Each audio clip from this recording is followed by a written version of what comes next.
본인이 현재 하고 있는 그런 교과 과정을 앞선 연산을 무리해서 시키는 건 저는 올바른 연산 방법이 아니다라고 계속 말씀을 드리거든요.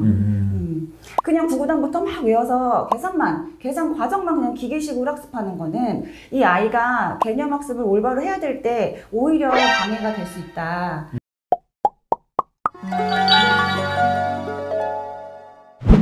네, 그럼 이제 가장 많이 질문을 했던 나머지 네. 두 개입니다. 네. 연산과 사고력. 네. 그 중에서 연산 이야기 먼저 할게요. 네. 연산은 어떻게 해야 되나요? 이거 뭐 답이 있나 싶긴 한데. 이게 사실 저는 제일 많이 들은 게 선생님 매일 연산은 매일매일 꾸준히 해야 된다고 하는데 네. 애가 너무 지겨워해요. 어떻게 그쵸. 해야 돼요? 이거를 저는 사실 질문을 제일 많이 듣는데 네. 그럼 제가 이제 반문해요. 누가 그래요? 이렇게 물어봐요. 옆집 엄마가 이렇게 말씀하시거든요. 근데 저는 이게 연산을 매일매일 꾸준히 해야 된다. 이거는 사실 잘못된 생각이라고 네, 생각. 네, 좀 새롭네요. 왜냐하면 연산이야말로 아이들의 그 성향과 수준에 따라 사실 공부 방법이 굉장히 다르게 가도 되는 영역이거든요. 그리고 저는 자꾸 이제 교재를 개발했던 그 시간이 기니까 교재 개발자 입장으로밖에 자꾸 이제 말씀을 드리는데 사실은 이제 저희가 수학 교재를 개발할 때요. 네. 기본서면 뭐 기본서, 응용이면 응용 이렇게 교재를 개발할 때 이제 일단 기본서에서도 아이들의 연산이 어느 정도 충분히 다 연습이 될 수 있도록 문제를 구성을 해요. 네. 그래서 우리 아이가 어떤 지금 학교에서 뭐 수업을 잘 따라가고 교과서 익힘책 잘 따라가고 기본서 탄탄하게 할 때 크게 연산에 무리가 생기지 않는다. 그러면 이 친구는 그거를 굳이 매일 지겹게 반복을 연산을 해야 될 필요가 없거든요. 안 해도 되는 친구고 이미 본인이 지금 공부하고 있는 수학 학습에서 충분히 채워지고 있는 친구인데 뭔가 계속 카더라에 연산, 우리 공식처럼 연산은 매일 꾸준히 해야 된다. 이제 이거에 이제 어머니들이 불안함에 애가 싫다고 하는데도 이제 매일 반복을 시키니까 이제 그런 게 문제가 된다. 이제 그런 생각보다 그냥 과정에서 큰 문제가 없으면 네. 꼭 연산을 다 해야 되는 건 아니라는 말씀이신 거죠? 그죠. 근데 이게 왜 어머니들이 그렇게 불안해 하시나를 제가 좀 생각을 해보면서 논문도 찾아보고 좀 했어요. 근데 보면 우리가 초등학교 수학 교육과정을 보면요. 3학년까지는 수학 교육과정이 거의 수화 연산에 집중되어 있어요. 단원 자체가. 이제 그러기 네. 때문에 아이들이 이제 미취학 때부터 연산을 조금 빨리 잘 돼 있고 연산 계산 능력이 조금 잘 잡혀 있으면 우리 아이가 3학년까지는 수학을 잘하는 것처럼 보여요. 그렇죠. 그 내용 자체가 연산이니까 연산이 잘하는 애가 수학을 잘하는 학생으로 이제 포지셔닝이 된다는 거죠. 근데 이게 약간 이제 반은 맞고 반은 틀린 얘기가 사실 이렇게 해서 아이가 자신감이 생기면 그 아이가 진짜 그 수학에 자신감을 가지고 정말 수학을 잘하는 친구로 갈 수도 있고요. 근데 이제 저는 계속 강조하는 게 수학은 개념 원리가 제일 중요하다라고 말씀을 드리는데 연산도 그냥 우리가 이렇게 단순 계산을 잘하는 그런 연산을 하면 안 되고 어떤 원리에 따른 원리를 익히고 그리고 나서 연산을 해야 되는데 우리가 흔히 말하는 정말 쉽게 생각하는 나눗셈 하나도요. 8 나누기 2는 4다. 이거를 못하는 친구는 없을 거예요. 근데 3학년에서 배우는 이 나눗셈이 포함제 나눗셈, 등분제 나눗셈 이렇게 두 가지 정도로 나눠서 설명을 하고 있거든요. 그럼 우리 아이들이 이런 나눗셈의 원리가 두 가지가 다른 원리가 있고 내가 이거를 문제 안에서 구별을 할 수 있고 나눗셈이 이런 거구나를 다 이제 충분히 익힌 다음에 계산 연습을 해야 이게 올바른 학습인데 그런 걸 배우기도 전에 미취학 때부터 막 곱셈 나눗셈 막 그냥 기계식으로 문제 푸는 연습만 하면 얘는 나중에 이제 학교 가서 수업 들으면은요 나 다 아는데 저거? 그냥 이렇게 생각할 수 있어요. 그렇게 된다는 거죠. 그렇죠. 네, 그래서 본인이 현재 하고 있는 그런 교과 과정을 앞선 연산을 무리해서 시키는 건 저는 올바른 연산 방법이 아니다라고 계속 말씀을 드리거든요. 왜냐면 결과적으로 그 꼴만 배워서 단순히 익히는 정도로 끝날 수도 있기 때문에. 그렇죠. 그리고 그쵸? 네, 그러니까 뭐 더하기를 하더라도 우리가 이런 실생활에서 첨가 상황이 있고 합병 상황이 있단 말이에요. 네. 근데 이런 상황 원리, 덧셈의 원리, 곱하기도 똑같은 수를 여러 번 더하는 동수누가의 원리가 곱셈이야 라는 걸 우리 아이가 배우기도 전에 그냥 구구단부터 막 외워서 계산 과정만 그냥 기계식으로 학습하는 거는 이 아이가 개념 학습을 올바로 해야 될 때 오히려 방해가 될 수 있다. 그래서 질문 중에 어머니들이 되게 많이 나중에 고민하시는 게 우리 아이가 연산을 진도를 되게 빨리 빼가지고 수학을 잘한다고 생각했는데 실제로 교과 과정 막상 들어갔더니 굉장히 어려워요. 왜 그런 거예요? 이제 이런 질문도 되게 많이 받았거든요. 이제 그런 것들이 이제 우리가 올바른 연산 학습을 제대로 안 했기 때문에. 그러니까 무리해서 막 애가 너무 지겨워하는데 연산을 그런 식으로 막 과하게 과잉학습을 하는 거는 사실 지금 그렇게 불필요할 수도 있다. 그러면 실제로 그럼에도 불구하고 필요한 애들이 있잖아요. 있죠. 네. 그리고 그런 애들은 어떻게 해요? 매일 꾸준히 해야 되는 친구들도 있어요, 분명히. 어떤 친구들이냐면, 일단 우리 친구가 학교에서 나가는 수학 학습, 아니면 현재 나가고 있는 교과 과정에 그 교육 과정을 따라가고 있는데 연산이 안 돼서 못 쫓아가는 경우가 있을 수 있죠. 이제 이럴 때는 사실 이 친구는 연산이 문제가 아니라 교과 내용도 문제가 될 수 있지만, 이런 친구들한테는 조금씩 무리하지 않는 선에서 조금씩 매일매일 꾸준히 연습을 시켜주시는 게 필요하고, 그 다음에 이제 본인이 쭉 진도를 무리 없어도 나가다 보면 이제 아시겠지만 어떤 순간에 이게 초등에서 중등 넘어갈 때는 사실 중등 연산 연습 좀 필요한 순간이 있잖아요. 맞아요. 문자와 그러니까 문자를 다루는 게 어색한 거죠. 그렇죠. 내용을 모르는 게 아니라. 맞아요. 이렇게 어떤 본인이 쭉 학습을 하다가 어떤 순간에 우리 아이가 이 부분에 대한 연산이 필요하구나가 느껴지는 순간이 있으실 거예요. 저는 그러면 그럴 때 조금 보충을 해주시는 게 필요하지, 필요한 순간에 이렇게 보충을 하는 게 좋지, 아이가 잘 따라가고 있으면 그냥 교과 과정 쭉 더 그냥 나가는 게 오히려 더 효율적이다. 전 이거 관련해서 이제 최근에 들었던 건데, 예를 들면 학생이 애기들이잖아요. 그러니까 이게 연산이 모자라서가 아니라 그냥 실수를 할 수 있어요. 그러니까 그렇죠. 우리가 수영 배울 때 수영을 못하면 그게 동작이 잘 안 나오는 것처럼, 근데 부모님들이 10개 중에 한두 개만 틀려도 연산에 문제가 있는 거 아니야? 그렇죠. 라고 생각을 하시는 경우들이 좀 있으신 맞아요. 것 같아요. 근데 밖에서 보면 자연스러운데 이제 부모님이 볼 때는 이 한두 개가 연산 실수니까 그게 크게 보이는 거죠. 그래서 연산을 시키는 경우들이 있거든요.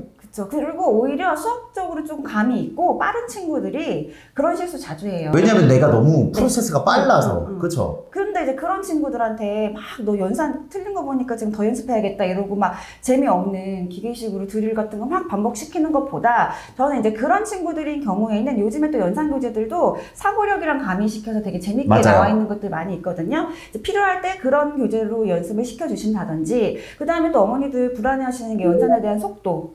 저한테 저 어머니들은요, 주산시킬까요? 이런 말씀도 많이 하세요. 왜요? 이러면 속도 때문이래요. 빠르게. 근데 이게 어떤 연습을 막 시킨다고 속도를 빨리 해서 그게 좋은 게 아니라, 사실 개념 원리가 튼튼하게 잡히면 연산 속도는 시간이 갈수록 점점 빨라지거든요. 그거를 우리 아이가 지금 속도가 빠르지 않다고 얘를 막 계속 연습시키는 거는 올바른 학습법이 아니다라고 저는 계속 이제 말씀을 드리고, 아이의 성향에 따라서 사실 연산은 다르게 공부하시는 게 맞다. 생각보다 연산이 우리가 생각하는 것만큼 너무 과중한 과제가 안 되었으면 좋겠다라는 말씀인 것 같아요. 네, 맞아요. 그럼 이제 사고력 문제 해볼게요. 네, 사고력은 정말 이거는 약간 안 하기에는 찜찜하고 하자니 끝이 그쵸. 없는 약간 맞아요. 그런 영역인 것 같기는 해요. 네, 이것도 말이 굉장히 많죠. 사고력만 치면 정말 전문가들의 다양한 의견도 되게 많아요. 의견이 분분하게 갈리는데, 사실 뭐 사고력이 뭐 필요하냐, 그것도 수학이지 상술이다, 이제 이렇게 말씀하시는 분들도 계시고, 사고력이 이제 도움이 된다, 꼭 해야 된다, 이제 이렇게 말씀하시는 분들도 계신데, 저는 이제 어떤 입장이냐면, 초등학교 시절의 사고력은 하시면 좋다. 네, 하시면 좋다. 왜냐하면 이 사고력도 이제 저번 영상에서 제가 말씀드렸던 심화랑 좀 비슷한데요. 맞아요. 앞에서도 제가 말씀을 드렸지만, 우리가 초등 시기에 공부해야 될 초등 수학의 방향은 사실 수학 사고력의 확장이라고 저는 계속 말씀을 드리거든요. 근데 이제 그거를 초등학교 저학년 때, 그러니까 본격적으로 심화학습을 조금 해야 되는 3학년 이후 아니면 좀 5학년 이후 이렇게 교과학습에 많이 시간을 써야 될 학년을 빼고, 그 전에 저학년 때는 저는 충분한 시간을 가지고 수학을 좀 사고력으로 접하는 게 필요하다라고 이제 말하는 입장이에요. 그러니까 왜냐면 한 가지 좀 예를 들어서 말씀을 드려보면, 선생님 그런 문제 아시죠? 소가 몇 마리 있고 닭이 그쵸. 몇 마리 있는데, 다리가 그렇죠. 전체 다리 개수가 몇 개인데 맞아요. 소가 몇 마리, 뭐 이런 거 구하는 문제 있잖아요. 이제 그게 사실 초등학교 사고력으로 내려오면요, 가정하기 전략이라는 방법으로 아이들 문제 풀거든요. 근데 이게 중등으로 넘어가면 XY 미지 써가지고 연립방정식으로 풀잖아요. 이거를 아이가, 그러니까 이거는 뭐 선행 심화 요 얘기랑도 사실 겹치는데, 이렇게 중등에서 배우는 뭔가 공식 하나를 딱 써서 사실은 풀면 간단히 풀리는 문제이지만, 이거를 초등 시절에 사고력으로 접하면 이렇게 계속 이제 물어봐요. 너 그럼 소가 4마리라고 가정을 맞아요. 해봐. 닭의 다리는 몇 개지? 그럼 다리 개수가 전체보다 더 많네? 그럼 뭘 줄여볼까? 이런 식으로 하나하나 질문을 주고받으면서 계속 이제 아이에게 생각을 하면서 이제 가정하기 전략으로 문제를 풀게 하거든요. 네. 그러면 이거는 사실 방정식 모르고 곱셈을 몰라도 더하기 빼기만 할 수 있으면 풀 수 있는 사고력 문제가 돼요. 네, 맞아요. 그러면 이거를 초등 시절에 우리 아이가 충분한 시간을 가지고 내가 이 방법 저 방법 가정하기 전략으로 막 생각을 해서 풀어본 경험이 있는 친구가 나중에 중등에 가서 방정식 문제를 딱 접하면 아 그때 이게 미지수 XY를 써서 이렇게 풀면 되는구나 라고 이제 딱 받아들일 때 이 친구가 받아들이는 깊이나 속도나 이런 거는 접해보지 않은 친구랑은 좀 다르겠죠. 저는 이제 그런 의미로라도 시간이 좀 충분한 초등 시절에는 다양한 방법으로 시간을 좀 많이 써서 풀어볼 수 있는 사고력 문제들을 가능하면 많이 접해보는 게 좋다라고 말하는 입장입니다. 조금 더 이제 덧붙이면 이제 수학 선생님들도 나중 되면 크게 2가지 계열로 이제 구분이 돼요. 이게 사고력 좀 넘어서 경시대회, KM 뭐 이렇게 경시대회 라인으로 가는 선생님이 있고요. 아니면 이제 중등, 뭐 고등, 이게 수능 이렇게 그냥 교과의 심화로 가는 사람들이 있거든요. 제가 왜 이 말씀 드리냐면 그만큼 이 2개가 서로가 연관성은 있지만 어쨌든 이게 A 통로, B 통로처럼 한쪽이 한쪽을 상호 보완하는 관계이기 때문에 어쩔 수 없이 실력을 좋게 하려면 A 통로도 좋지만 중요하지만 B 통로도 중요합니다 라고 말을 할 수밖에 없거든요. 그런 관점에서는 자신이 허락하는 선에서 이게 가르쳐보면 알아요. 이 아이가 이 과정을 할 때 에너지가 남는지 안 남는지는 실은 학부모랑 선생님이 알거든요. 사고력을 할 거냐? 아니면 심화를 좀 더 할 거냐? 아니면 2개를 나눠서 조금씩 할 거냐? 에서 사고력은 그 정도 선택지 중에 하나다 라고 생각을 하셔도 될 것 같아요. 네, 맞아요. 그리고 이제 어머니들이 질문하시는 게 그럼 언제 하는 게 좋나요? 이렇게 시기를 또 물어보시는 분들도 많이 계신데 아까 잠깐 말씀드렸지만 사실 이게 또 학년이 올라가면 사고력 수학이랑 초등 심화 과정이랑 겹치는 부분이 굉장히 많죠. 그러니까 이제 본격적으로 이 친구가 심화 학습을 하기 전 단계 그래서 저는 초등학교 저학년 때 가능하면 해보세요 라고 이제 말씀을 드려요. 그래서 초등학교 저학년 때 사고력으로 좀 수학을 접해보고 우리 아이의 사고력을 좀 확장시키는 기회는 필요하다. 저는 거기에서는 좀 더 의견을 드리면 중학교 가면 말씀하신 대로 그 사고력 때 어렵게 풀었던 말들은 연립방정식, 뭐 피타고라스의 정리 이렇게 그냥 말로 풀어버리거든요. 그렇기 때문에 중등 과정이 본격적으로 시작한 시기에는 사고력과 심화를 동시에 병행할 큰 이유가 없지 않나? 라는 생각은 개인적으로 갖고 있기는 해요. 네네네. 그리고 이제 어머니들이 또 이제 그것도 궁금해 하세요. 그럼 학원만 해야 돼요? 사고력 학원에서만 할 수 있어요? 이런 엄마표로 안 되나요? 이제 이런 말씀들 많이 하시는데 사실 이거는 이제 아이의 정말 성향, 엄마의 선택이라고 생각을 하거든요. 그러니까 아이가 뭔가 학원에서 친구들하고 막 이런 다양한 의견을 주고받고 이런 것들을 즐기는 친구라면 이제 학원에서 가서 얻을 수 있는 게 좀 크고 이제 그런 친구가 아니고 좀 본인이 혼자 조용히 수학 문제를 푸는 거를 좋아한다. 이제 그런 친구는 또 학원보다는 집에서 할 수 있는 요즘에는 사고력 교재들도 되게 다양하게 많이 나와 있으니까 집에서도 얼마든지 할 수 있는 과정이라고 생각을 합니다. 저는 이거 얘기하니까 이제 학부모님과의 일화가 생각이 났는데 학부모님이 직접 가르치면 극명한 장단점이 있습니다. 맞아요. 네. 제가 생각할 때 가장 큰 장점은요. 학습의 완성도가 높아요. 왜냐하면 어머니만큼 우리 자식에게 관심이 많은 사람은 존재하지 않아요. 그러니까 어머니가 각 잡고 가르치면 가장 완성도가 높은데 문제는 그 높은 완성도만큼 많이 싸웁니다. 맞아요. 제가 책에 쓴 말 중에 아이의 수학을 가르쳐보면 침자 확인할 수 있다. 요즘에 그런 말 있잖아요. 진짜 근데 그게 사고력이랑 심화에서 정말 두드러지는데 저도 선생님 말씀하신 것처럼 2가지의 장점이자 단점이 있는데 사실 학원은 이게 있잖아요. 시기가 딱 정해져 있고 어떤 성과를 내야 되는 곳이잖아요. 돈을 받았으니까. 근데 이제 이게 엄마가 가르치면 나는 돈 받은 거 없으니 우리 애를 빨리 어떤 성과를 낼 필요는 없잖아요. 이제 그러니까 사고력이 가장 학습에 효율적인 우리 아이에게 충분한 시간을 줄 수 있다. 그게 가장 첫 번째지만 2번째 내가 참을 수 있으면 그걸 인내하실 수 있으면 엄마표도 좋다.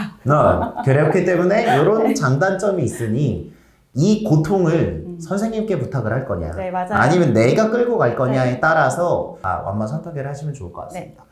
그럼 마지막으로 저희 구독자분들에게 네. 실제로 교재를 만드신 분이고 학생들을 가르치고 있고 두 아이의 학부모로서 해주고 싶은 말씀이 있다면 어떤 게 있을까요? 저는 일단 제가 이제 이렇게 책을 쓰기 전에 그냥 일반 학부모 아니면 교재 개발자로 있을 때 사실은 저는 항상 이제 수학과 함께 있던 사람이기 때문에 이렇게 일반 학부모님들의 눈높이를 잘 몰랐어요. 다들 어느 정도의 이런 수학 학습법에 대한 정보들은 다 갖고 계시겠지라고 생각을 했는데. 왜냐면 본인이 네. 워낙 그 많은 정보에 있으시니까요. 근데 제가 이제 이쪽 일을 하면서 여러 유튜브나 이런 매체들을 통해서 좀 정보들을 좀 봤는데요. 너무 잘못된 정보들도 많더라고요. 그런데 일반적인 학부모님들은 저기서 올바른 정보를 찾아내기가 쉽지 않겠다. 잘못하면 정말 잘못된 정보를 우리 아이의 수학 학습을 더 오히려 방해할 수도 있겠구나라는 생각이 들었어요. 그래서 이제 엄마가 우리 아이의 공부를 대신해 줄 수는 없지만 우리 아이의 올바른 수학 학습을 이끌어 주시려면 부모님도 알아야 된다. 저는 이제 이렇게 말씀을 드려서 이제 그래서 올바른 학습법에 대한 이야기를 제가 계속 유튜브에서 나와서도 얘기를 하고 책도 집필하고 했거든요. 근데 한 가지 계속 강조해서 말씀드리고 싶은 건 초등 과정을 너무 만만하게 생각하지 마셔라. 네. 꼭 짚고 넘어가야 될 것들이 있다. 그렇군요. 네. 그래서 그냥 단순히 중등 과정이 입문 과정이 아니라 그 과정 내에서도 충분히 해야 될 과업이 있기 때문에 조금 더 완성도를 챙기면 좋겠다. 네. 라는 말씀을 드렸습니다. 저도 오랜만에 초등 교재에 대한 이야기를 많이 들을 수 있는 좋은 시간이었습니다. 네. 다음에 또 감사합니다. 불러주세요. 다음에 또 좋은 내용으로 찾아뵙겠습니다. 여러분들의 교육을 응원합니다. 저희들은 감사합니다. 대체동 캐슬이었습니다. 감사합니다. 네. 네, 수고하셨습니다.